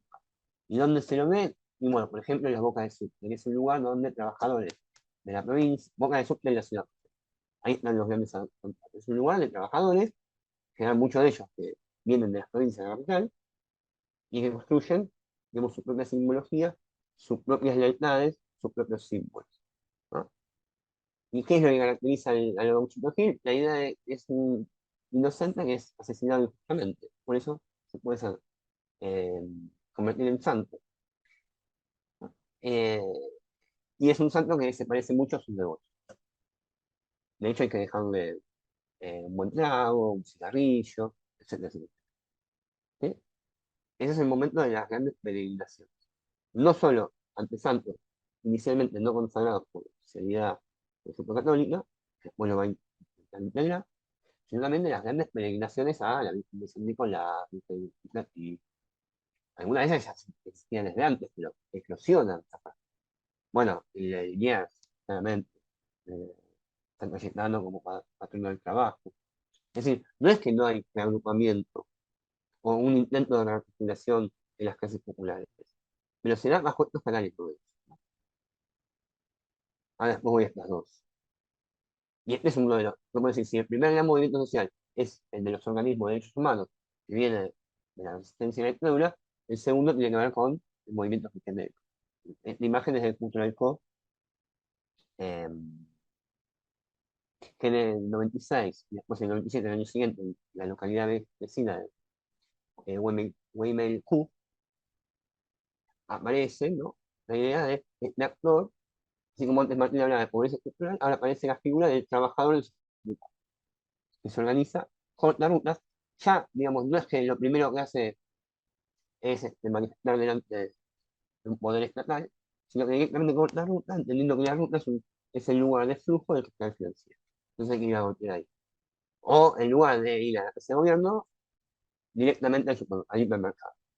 ¿Por qué? Porque además y algunas de las organizaciones están inspiradas en ellas, no todas, ya está el zapatismo en el 94, que era un modo modificado, el concepto de insurgencia, la que iba a poner al día respecto a las transformaciones del capital. Entonces la idea no es ya construir un ejército al modo de Montoneros o de las guerrillas de los 70, un ejército que intente, digamos, así donde hay un, un ejército represor, construir un ejército popular. Donde hay un Estado represor, burgués, un Estado popular. Sino que la idea, en todo caso, de armarse, el zapatismo, y dejar con la autodefensa y el tomar control del propio territorio, para ganar cada vez más márgenes de autonomía.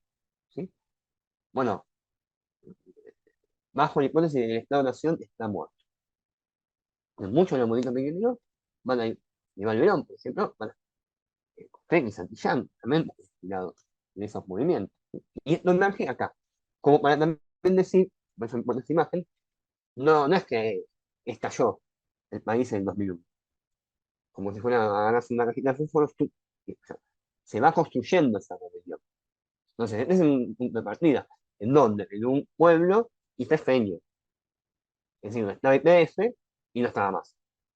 Con las indemnizaciones de los trabajadores que compran kioscos, hacen remis, se dan cuenta que la plata pasa de manos hasta que no queda nada. Y después de eso, ¿qué? Bien, el conflicto. Y vamos a tener entonces, ya habíamos, de algún modo aparece, la primera movilización popular. No era piquetera, pero digamos, tenía algo del orden de los viejos actos de vandalización popular, para decirlo rápidamente. Ya estoy también, es complejo recordar estos años. Bueno, el Santiago Guiñazo del 93. ¿No? Entonces, bueno, ahí ya hay una rebelión. 96, 97, Jutralcó, eh, esta primera aparición del movimiento Tartagal, 97, 98, sobre todo 2001. Corrientes, el corrientazo del 99. O sea, de la Rúa asume, el día que asume hay 2 muertos por la represión del corte del puente que une Corrientes con Resistencia. Y hasta que esto llega ya al Commonwealth, ¿no? Sí, esto es muy interesante. Ahí está el corte del puente Pueyrredón. Porque esto ya es del 2002, ¿no? Ya han asesinado a Costegui y Santillán. ¿Pero por qué me parece interesante? Bueno, porque esto ya antes del 2001 está en Matanza, en las barriadas populares, digamos. Y además, porque hay un cruce entre el movimiento piquetero y el movimiento de mujeres. El año 2002 es la primera vez que en el Encuentro Nacional de Mujeres, que se viene organizando desde el 85, y esa es otra de las experiencias de democracia, pero es la primera vez en el 2002 que van las mujeres piqueteras. Entonces cambia ese encuentro nacional. En esta imagen se condensa muchas de las avenidas de la democracia. El movimiento de mujeres, uno puede decir mujeres y LGTB, ¿no? Que ese encuentro también es complejo. Se inicia en los 80, la primera vez que se festeja en el espacio público, se celebra en el espacio público el 8 de marzo, es en el 84, con la recuperación de la democracia. El Encuentro Nacional de Mujeres, si no me equivoco, el primero es en el 86. ¿Sí? De ahí va habiendo distintas conquistas. La ley de cupo, ley de divorcio, etcétera, etcétera, aunque nunca con la masividad que vemos a partir, digamos, del 3 de junio de 2015. Entonces, uno puede decir, ¿cuáles son las formas de recuperamiento popular novedosas que ofrece la democracia? Dijimos, movimiento de derechos humanos, movimiento piquetero y movimiento de mujeres. Y acá hay un momento interesante de cruce entre esas dos, ¿no? Entre esas dos. Eh, en fin, nada, eso me interesaba. La escena de 2001, fundamental. Otro intento de agrupamiento. De hecho, y bueno, no sé si, en todo caso, digamos, no quiero hacer largo, otra cosa que puedo hacer, Martín, es que en esta conversación también incluir algunas imágenes, tal vez no lleguemos a ver hoy, o como quieran, yo porque no quiero, digamos, ser muy pesado. Esta imagen también es muy importante, ¿por qué? Porque están las madres porque el esquema represivo va directo contra ellas, con una brutalidad que incluso era analogable, digamos, al momento de la dictadura, pero al mismo tiempo, bueno, por ejemplo, hoy se habla hay un conjunto de figuras políticas que hablan o se legitiman diciendo somos la generación del 2001. Y uno se pregunta, ¿qué es lo que están legitimándose? ¿Por qué el 2001, que no necesariamente es pensado y considerado por todos los actores sociales como un momento, digamos, al que hay que volver? ¿Por qué, sin embargo, digamos, puede ser un elemento legitimante? Uno, porque se, eh, se, se tiene la experiencia, o por lo menos hay sectores que tienen la experiencia, de que ese contexto, de que ese terror instalado desde la dictadura, por primera vez se desafía. El presidente dicta estado de sitio, la gente se moviliza igual. Se pone a toda la caballería en Plaza de Mayo, la gente tira piedras, se repliega y vuelve a tirar piedras, ¿no? De hecho, en términos de los debates intelectuales, por supuesto, están las voces que dicen eh, que con una gorrita no se puede hacer ninguna transformación, para poner la voz, por ejemplo, de Alejandro Kaufman, hay que distinguir un movimiento de damnificados y un movimiento de oprimidos. Los oprimidos sí son revolucionarios, damnificados no. Para poner un ejemplo. Y el grupo de colectivos situaciones, todo el autonomismo, que de algún modo trata de pensar la experiencia social en línea con el zapatismo, lo que está diciendo es, bueno, 2001 es el comienzo de la postdictadura. Ahí hay algo, un miedo que se pone en suspenso. Y es una forma de reagrupamiento como no se había conseguido antes. Entonces, es algo que permite, digamos, terminar con una experiencia política nefasta, pero al mismo tiempo es algo que inmediatamente demanda algún tipo de organización político-estatal. ¿Mm? Entonces, bueno, eh, nada, la historia que viene después de aquí es una historia que es la de nuestros días. No sé si quieren que avance o lo dejamos para después, como quieran. Bueno, esta escena. Esta escena es una escena muy importante, del año 2004, cuando se recupera el, el medio o se transforma el medio de la ex-ESMA, con toda la historia de ese medio, incluso dentro de la democracia, donde Menem quería de algún modo dinamitarlo, eliminarlo, se convierte en un espacio de memoria, ¿no? Aún así, la imagen tal vez confunde, había mucha gente, pero tampoco era unas multitudes enormes. Ahora, lo que es interesante es tanto lo que ocurre a la mañana, ese día, que es el día que Néstor Kirchner ordena bajar el cuadro de vida y escribir así la autoridad presidencial reafirmar la autoridad presidencial sobre las fuerzas. Lo que ocurre en la tarde, cuando el discurso le dice, tembloroso en su mano, que viene a pedir perdón en nombre del Estado por haber silenciado tantos años. O sea, de humo pasando por encima, pues lo va a llamar al principio, pasando por encima del juicio de la Junta, pero lo que estaba diciendo es, me vengo a hacer cargo. Y eso era no era novedoso en ese momento, que una referencia política diga, me hago cargo, soy responsable legal. ¿Sí? Eh, y que lo diga desde el Estado. Y además, porque, por un lado, lo hace del Estado, pero al mismo tiempo,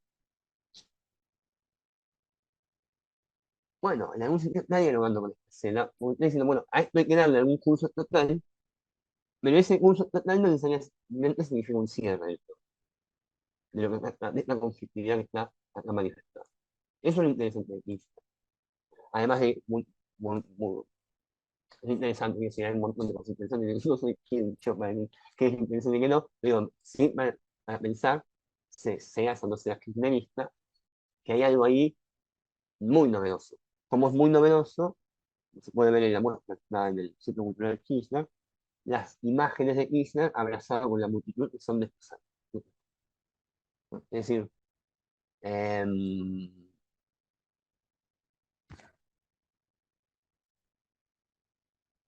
la gente mirando las fotos de esa escena, como si sintiéndose importante, porque hay de algún modo un político que al abrazarlo las eso es importante. ¿Sí?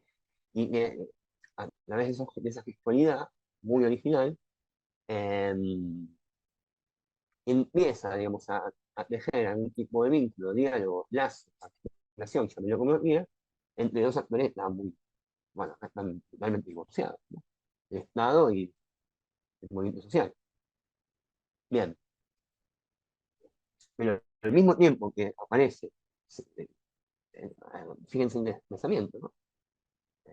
Una problemática que venimos charlando hoy. En el mismo momento que aparece el acto de la afirmación de la libertad, ahora es posible pensar que fue un lugar del horror, sea un lugar, digamos, de creatividad, de inventiva, de construcción de la democracia popular, es esto, ¿no? Eh, Julio López, por segunda vez desaparecido en la democracia, con todo el significado de López, porque López, como testigo, era justamente aquel que había logrado vencer el miedo al terror.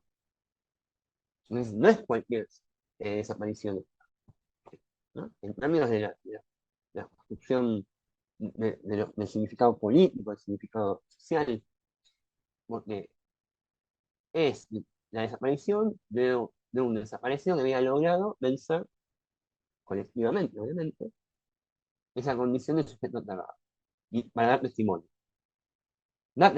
y lo desaparece.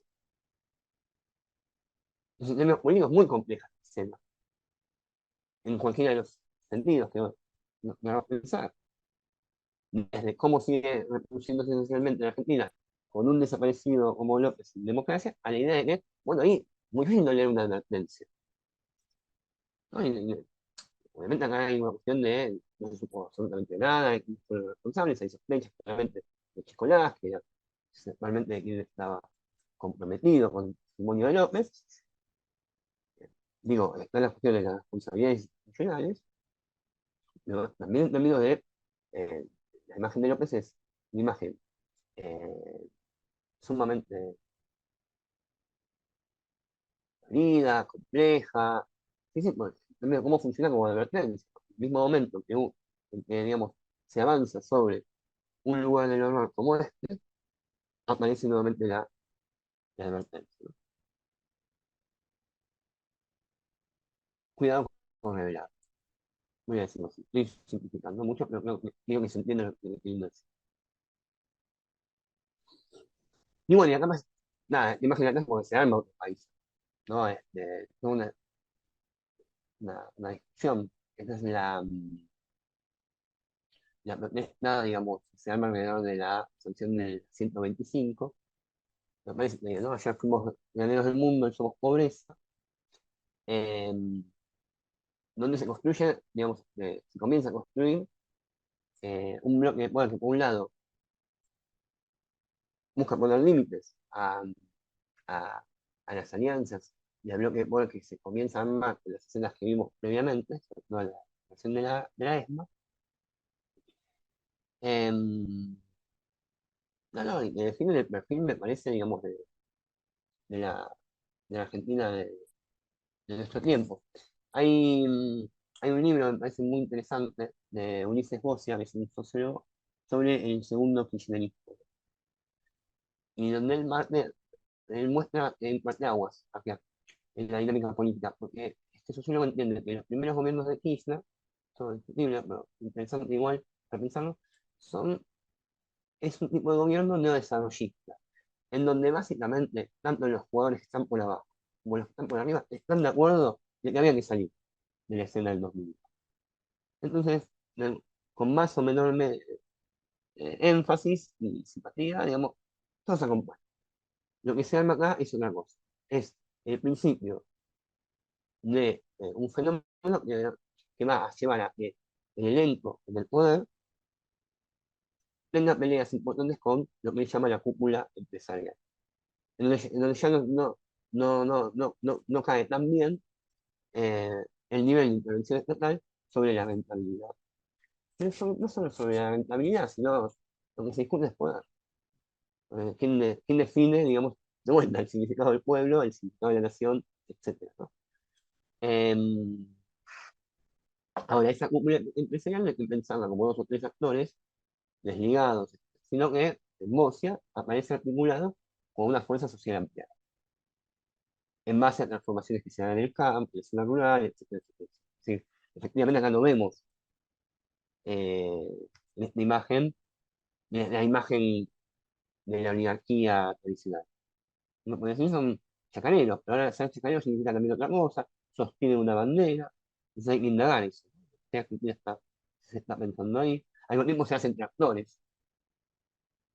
Es distinto cortar la ruta como los piqueteros que hacer los tractores. Es decir, las coordenadas con las que estábamos leyendo la experiencia argentina previa de antes, acá comienza a complejizarse o a adquirir nuevas complicaciones.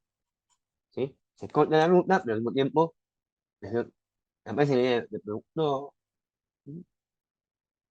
Frente a la idea de una Argentina que no produce, sino que más bien parasitaria, de este esfuerzo. ¿Sí? En fin,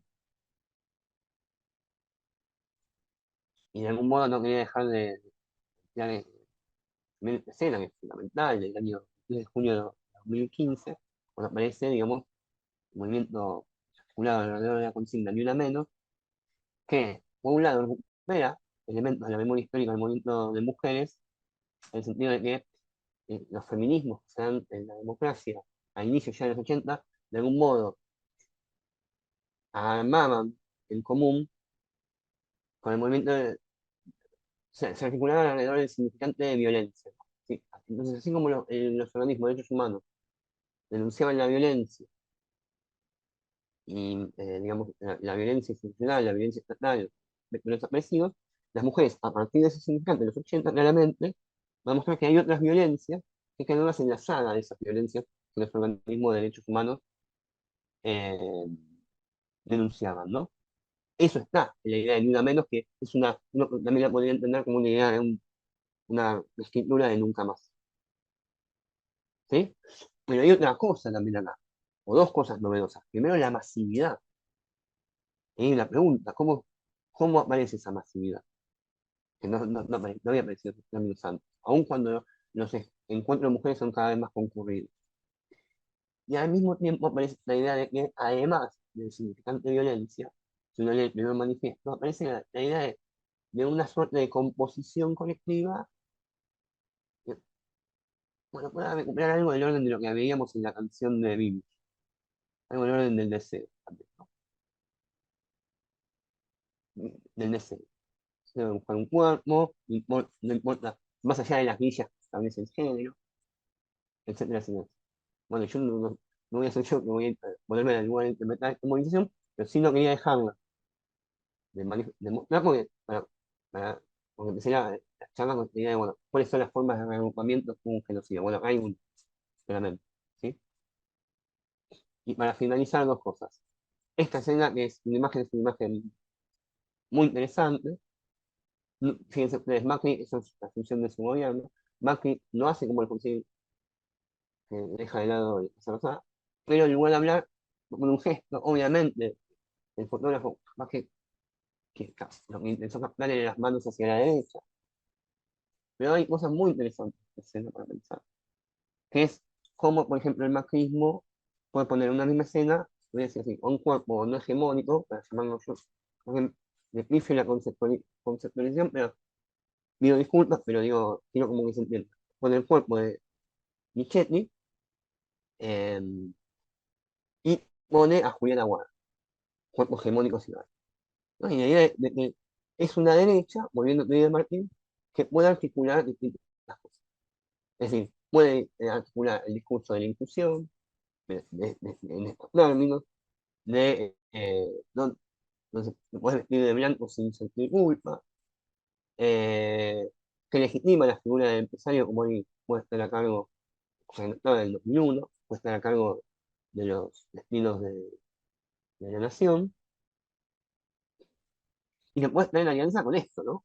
Digamos, con aquello que motivó esta enorme movilización que fue la de repudio por el 2x1. Donde incluso acá se pueden ver, ¿no? Perdón. Acá también van a aparecer los pañuelos, movilizaciones conectadas, y acá también están los pañuelos, pero son los pañuelos blancos. ¿Sí? Como un límite. como un límite. Nada, lo que quería decir, también la escena, porque toda la clase pasada había girado sobre la idea de la democracia plebeya y la democracia con la razón. Ese es como habrán visto en todas las imágenes, me concentré mucho en multitudes. Hay multitudes de todo tipo. Para que sigan pensando, ¿no? No sé, pues, esta es una multitud extraordinaria, en el sentido de que no parece haber una dirección. La ciudad, digamos, civilizada aparece claramente, digamos, tomada. O sea, eso que habíamos hablado y visto en Sarmiento, que parece tan lejano, hay algo de eso que se activo acá, ¿no? Y bueno, y es parte de la discusión de estos días, ¿no? Digamos, si este sujeto popular que es capaz de ilusionarse con un campeonato mundial en los términos en que hace y moverse así dentro de la ciudad, puede ser también interpelado por algún tipo de forma de democracia eh, em, que dialogue con estas que vimos y que sea capaz también de generar nuevas formas de inventiva social. Eh,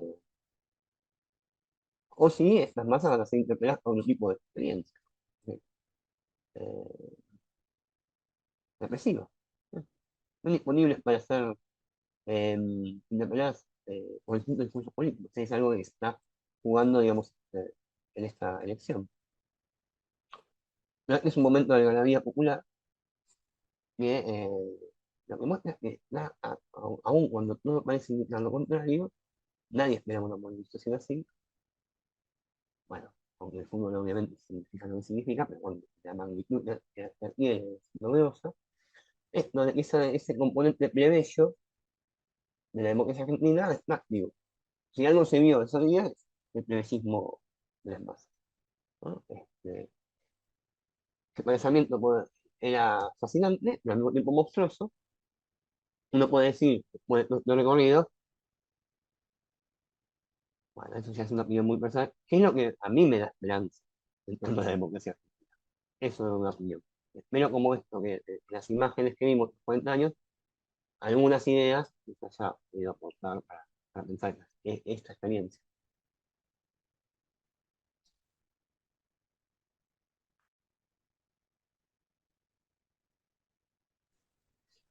Sí, experiencia compleja, ¿no? En ese sentido.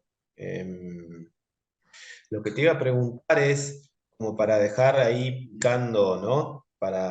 Ujú, Para la próxima discusión. Bueno, algo ya mencionaste recién en esto último, pero preguntarte, en tu opinión, ¿en qué punto nos encontramos hoy en día, digamos? O sea, ¿en qué coordenadas? ¿No? Vos dijiste esperanza, yo pienso lo mismo. De hecho, hace poco se publicó una encuesta que se hace todos los años sobre algo así como, no me acuerdo bien cuál es el nombre, pero es algo así como expectativas democráticas latinoamericanas y por acá. Y en la mayoría de los países de la región, eh, la confianza y las expectativas en la democracia cayeron, pero en Argentina aumentó un mm. poquito, pero aumentó y permanece más alto que en el resto de los países. Eh, No, yo la idea buena, digamos, pensarla para la próxima, pero lo que diría es, en virtud de las dos charlas, ¿qué hablamos cuando hablamos de democracia en ese encuentro? ¿No? Ese es el punto. Yo creo que hay muchos motivos para no ser tan optimistas, en el sentido de que cuando cuesta, digamos, avanzar en la línea de la democratización, cuando perdés derechos, no puedo decir, o cuando los derechos que creías conseguidos no están tan sólidos, y bueno, la lógica de la caída, digamos, de la pérdida de derechos, que perdés uno, ¿verdad? Y hasta podés perder el derecho a votar. O sea, no descarto. Ahora, ujú. Darminé, o no derecho a votar, no descarto, sí, digamos, otras formas de ruptura de la institucionalidad democrática, ¿no? Hasta con un poder del Estado que atribuye funciones que no le competen para efectivamente, bueno, para ver en qué términos, digamos, se dieron las rupturas con la institucionalidad democrática en la región, no serían ningún tipo de invento que eso ocurra. Ahora, la imagen que con la que se termina es eso, por eso se para esperanza, porque no hay un componente plebeyo, eh, bueno, eso, un componente plebeyo en la historia, en la cultura argentina, que en general permite que eso, sea una esperanza respecto a un cierre represivo en nuestros días.